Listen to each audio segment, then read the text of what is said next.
Hello everyone, this is Pradeep Verma, the commerce गुरु। स्वागत है एक बार फिर से आप सभी का आपके अपने YouTube channel commerce study zone में।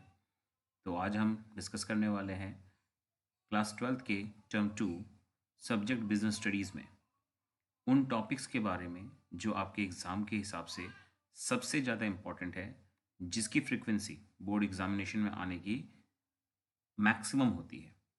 तो आज की इस वीडियो में हम उन टॉपिक को डिस्कस करेंगे कि वो कौन कौन से टॉपिक है जो हमारे बोर्ड एग्जामिनेशन में आएंगे, जिससे कि आपके टर्म 2 का सारा सिलेबस कवर हो सके। तो आइए स्टार्ट करते हैं आज का ये वीडियो।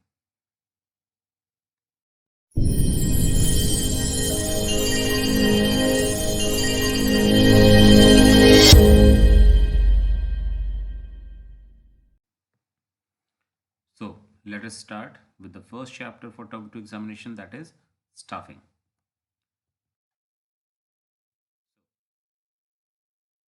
ये है पहला टॉपिक आपका, जो कि है staffing process. As we all know कि हमारे फंक्शंस ऑफ मैनेजमेंट में जितने भी फंक्शंस हैं, उन सभी के process most of the important point always रहते हैं।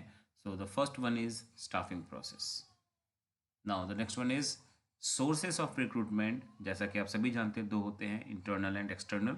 तो उनमें से इंटरनल सोर्स ऑफ रिक्रूटमेंट की बात यहाँ पर जरूर आप जानें कि आपको तैयार करना है, क्योंकि आपके बोर्ड एग्जामिनेशन में डायरेक्ट हो या फिर केस स्टडी पर बेस्ड क्वेश्चन हो, इसमें से बनते हैं अक्सर।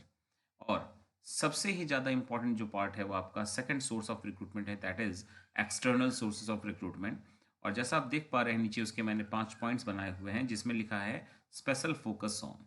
यानी एक्सटर्नल सोर्सेज ऑफ रिक्रूटमेंट के जितने भी पॉइंट्स को आप पढ़ लें आपके लिए बेटर होगा, बट एटलीस्ट इन 5 पॉइंट्स को आपको बहुत बारीकी से समझना है। बिकॉज अगर आप लास्ट कुछ साल की फ्रीक्वेंसीज देखेंगे, केस बेस्ड क्वेश्चंस की स्पेसिफिकली बात करें, तो उसमें आपको इन चीज़ों को रिकॉग्नाइज करने के अक्सर क्वेश्चंस दिखाई देते हैं। बाय मीन्स क्वेश्चन में इस तरह के डिटेल्स या केस बना दिए जाते हैं कि आपको रिकॉग्नाइज करना होता है कि कौन सा सोर्स ऑफ रिक्रूटमेंट यहाँ पर बताया गया। तो जैसे कि जिसको मैं सबसे इंपॉर्टेंट के तौर पर बताना चाहूँगा आपको, वो है casual callers, employment exchange, then placement agencies and management consultants, then campus recruitment, and last but not the least, labor contractors. मैं आज के इस वीडियो में इन सब का एक्सप्लेनेशन ना दे करके बल्कि इन टॉपिक्स पर बात करने जा रहा हूं कि ये वो टॉपिक्स हैं जो आपके एग्जामिनेशन में सबसे ज़्यादा इंपॉर्टेंट है। Now in continuation, next one is selection process. Now next one is various selection tests under selection process. As we all know कि selection process एक काफ़ी लेंदी प्रोसेस है, और उसके अंदर एक काफ़ी बड़ा सा पॉइंट है और काफ़ी इंपॉर्टेंट भी है एग्जामिनेशन पॉइंट ऑफ व्यू से, and that is various tests जो कि कंडक्ट किए जाते हैं अंडर सिलेक्शन प्रोसेस। जैसे आप सभी जानते हैं, साइकोलॉजिकल टेस्ट होता है, आईक्यू टेस्ट होता है, तो उस तरह के काफ़ी सारे टेस्ट होते हैं। उन सभी के बारे में आपको पढ़ना होगा, क्योंकि हो सकता है डायरेक्ट क्वेश्चन आ जाए कि उन टेस्ट को एक्सप्लेन करिए, या केस बेस्ड क्वेश्चन के तौर पर भी बनाया जा सकता है। Next one is benefits of the training and development for organization. Next on the job training, next one of the job training.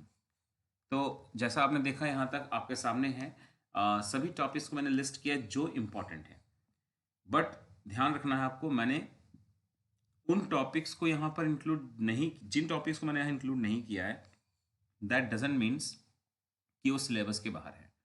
वो इसलिए मैंने इंक्लूड नहीं किया क्योंकि उनकी फ्रीक्वेंसीज काफ़ी कम होती है। नो डाउट हमें पढ़ना तो सब चाहिए, लेकिन इंपॉर्टेंट की जब हम बात करते हैं तो सब कुछ इसमें इंक्लूड नहीं हो सकता। तो मैंने उन्हीं को इंक्लूड किया जो सबसे ज़्यादा बोर्ड एग्जामिनेशन में इंपॉर्टेंट है और आते ही रहते हैं। Now next chapter is directing.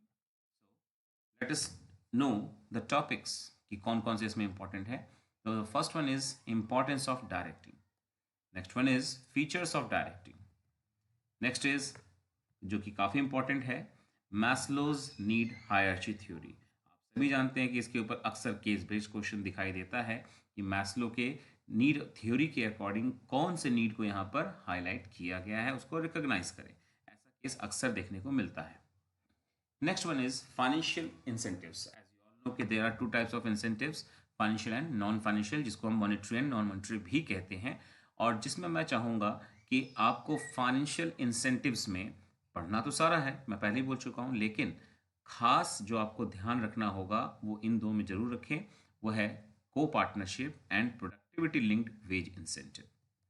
Now, moving toward to the most important part of the chapter, that is non monetary incentives, जिसमें भी आपको स्पेशली फोकस रखना होगा अपना इन कुछ 5 पॉइंट्स पर। यानी कि अगेन जिस तरह से थोड़ी देर पहले मैंने आप लोगों को बताया कि लास्ट चैप्टर में कि केस बेस्ड क्वेश्चंस के लिए वो टॉपिक काफ़ी ज़्यादा इंपॉर्टेंट रहता है, बिल्कुल उसी तरह से इस चैप्टर में ये जो हम सामने देख पा रहे हैं नॉन मॉनेटरी इंसेंटिव्स, ये वो पॉइंट्स हैं जिसको कि अक्सर केस बेस्ड के लिए यूज़ किया जाता है, टेकअप किया जाता है। इनके की मीनिंग्स को वहाँ रख दिया जाता है और आपसे कहा जाता है आइडेंटिफाई करिए कौन से इंसेंटिव्स की यहाँ पर बात हुई है। तो ये है career advancement, second one is employees recognition, third one is employees participation, next is organizational climate and the last one is job enrichment. मैं फिर कहूँगा सारे मैंने नहीं रखे हैं, मैंने उनको हाईलाइट किया है जो इंपॉर्टेंट है बाकी सब में से। Next one is different styles of leadership. आप सभी जानते हैं 3 तरह के स्टाइल्स हैं एंड डेफिनेटली आपको तीनों स्टाइल्स को अच्छे से तैयार करना होगा। Next is difference between formal and informal communication. तो इनफॉर्मल एंड फॉर्मल कम्युनिकेशन के जब आप डिफरेंसेस को पढ़ेंगे तो इससे दोनों ही टॉपिक को आप अच्छे तैयार भी कर सकेंगे। Now moving toward to the third chapter and that belongs to the last chapter of part A, that is controlling. तो कंट्रोलिंग वैसे तो एक छोटा सा चैप्टर है, तो इसलिए ज़्यादा टॉपिक ना है और ना ही ज़्यादा टॉपिक मैं एक्सक्लूड कर सकता हूँ। तो the first one is importance of controlling, the next one is controlling process. बहुत बड़ा प्रोसेस भी नहीं है, तो डेफिनेटली ये एक इम्पॉर्टेंट टॉपिक है, आपका पॉइंट है जो आपके एग्जामिनेशन में देखा जा सकता है पेपर्स में। Next one is critical point of control and next is की रिजल्ट्स एरिया। तो ये जो आप 2 पॉइंट लास्ट के भी देख रहे हैं, क्रिटिकल पॉइंट कंट्रोल एंड की रिजल्ट्स एरिया, ये 2 ऐसे पॉइंट्स हैं जिनको 2 मार्क्स के क्वेश्चन में आप अगर देखें तो कोई बहुत बड़ी बात नहीं होगी, बाय मीन्स बहुत ही इंपॉर्टेंट क्वेश्चन है and for the 2 marks.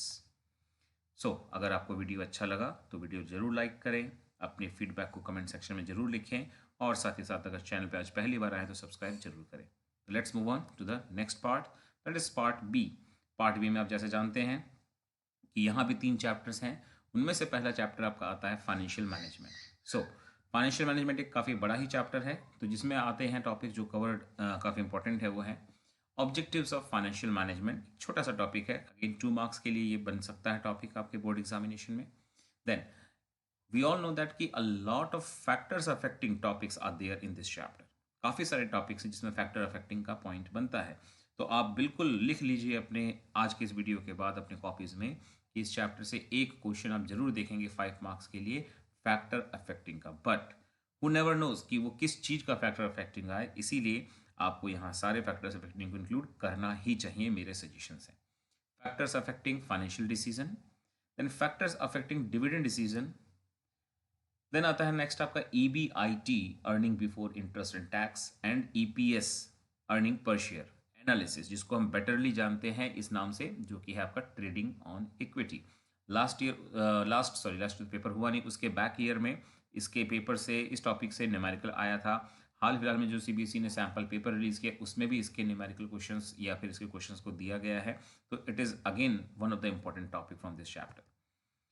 Then आता है importance of financial planning, followed by factors determining the capital structure, then factors affecting the requirement of fixed capital, then factors affecting requirement of working capital। जैसे मैंने पहले ही कहा कई सारे factors हैं, तो जैसा आप देख पा रहे हैं लगातार। सो अब हम बढ़ते हैं अपने नेक्स्ट चैप्टर की तरफ, जो कि होगा हमारे टर्म 2 का 5th चैप्टर यानी फाइनेंशियल मार्केट, या फिर पार्ट बी का 2nd चैप्टर फाइनेंशियल मार्केट। तो इसमें आता है पहला function of financial markets, second one is tools of money market instruments, जिसके अंदर 2 चीज़ों को मैं हाईलाइट करना चाहूँगा कि आप जरूर से जरूर अच्छे से तैयार करें, हर एक पॉइंट्स पर बारीकी से बात करते हुए इन 2 चीज़ों की, जो कि है ट्रेजरी बिल, देन है कमर्शियल पेपर। नेक्स्ट आता है आपका again one of the important, जिस पे लास्ट ईयर्स भी जो बोर्ड एग्जाम कंडक्ट हुआ था उसमें भी ये क्वेश्चंस आए हुए थे, that is the various methods of flotation of securities in primary market. और उसमें जो ज़्यादातर अगेन पिक किया जाता है बाय द क्वेश्चन जो फ्रेम करते हैं आपके बोर्ड एग्जामिनेशन के, जो कि आपके पेपर्स में आपको दिखाई देते हैं, उनके द्वारा सबसे ज़्यादा जो पिक किए जाते हैं यहाँ से टॉपिक्स में, वो है ये जो आपकी स्क्रीन पर फिलहाल है, offer for sale, private placement, right issue and EIPOs। तो ये कुछ ऐसे पॉइंट हैं जिसको अक्सर केस बेस्ड में पिक किया जाता है केस बेस्ड क्वेश्चन बनाने के लिए। नेक्स्ट आता है फंक्शंस ऑफ स्टॉक एक्सचेंज। बहुत इजी टॉपिक है लेकिन बहुत इंपॉर्टेंट भी है। Next one is functions of SEBI. Now अब हम आ चुके हैं अपने सिलेबस के लास्ट चैप्टर यानी कंज्यूमर प्रोटेक्शन के बारे में, और आप सभी को क्लियर करना चाहूँगा कंज्यूमर प्रोटेक्शन एक्ट 1986 अब हमें नहीं फॉलो करना है। सीबीएसई ने क्लियरली मेंशन किया हुआ है कि we have to go for consumer protection act 2019। Accordingly जितने अमेंडमेंट्स हैं उन चीज़ों को आप ध्यान रखें और उसके अकॉर्डिंग काम करें। कोशिश करूंगा मैं अपने अगले वीडियो में आपको उन पॉइंट्स को हाईलाइट करके दिखा दूं जो आपके कंज्यूमर प्रोटेक्शन एक्ट 1986 से अलग हैं और जो आपको फॉलो करने चाहिए यहाँ पर। नाउ तो इस चैप्टर में जो टॉपिक आपको पढ़ने हैं, अगेन एक छोटा सा चैप्टर है और काफ़ी इंपॉर्टेंट टॉपिक्स भरे पड़े हैं इसके अंदर। तो उनमें से आता है पहला importance of consumer protection from businessman point of view. Next आता है consumer rights. As we all know कि कंज्यूमर राइट्स तो एक ऐसा टॉपिक है जो इस चैप्टर से लगभग तय है कि आना है, बट अगेन कौन सा राइट ज़्यादा इंपॉर्टेंट है? तो मेरे तरफ से मैं सजेशन देना चाहूँगा right to information, right to seek redressal and right to be heard. इन चीज़ों पर थोड़ा सा आप लोग ज़्यादा फोकस दें तो ज़्यादा अच्छा होगा। नेक्स्ट अगेन एक ऐसा ही टॉपिक जो मतलब रिस्पॉन्सिबिलिटी एंड राइट्स में से एक ना एक ऐसा टॉपिक जरूर है जो आपके एग्जाम में आएगा ही आएगा। अगेन क्वेश्चन आता है कि रिस्पॉन्सिबिलिटीज में से कौन सा ज़्यादा इंपॉर्टेंट है? तो I would go for cautious consumer. Consumers must be quality conscious and do not be carried away by advertisement. And last but not the least, three-tiered judicial machinery to provide protection to the consumer, जिसमें आता है आप सभी जानते हैं district, state and national. ये सारे commissions हैं जो कि बनाए गए हैं और इनमें काफ़ी ज़्यादा चेंजेस आप देख पाओगे 2019 के एक्ट के अंडर।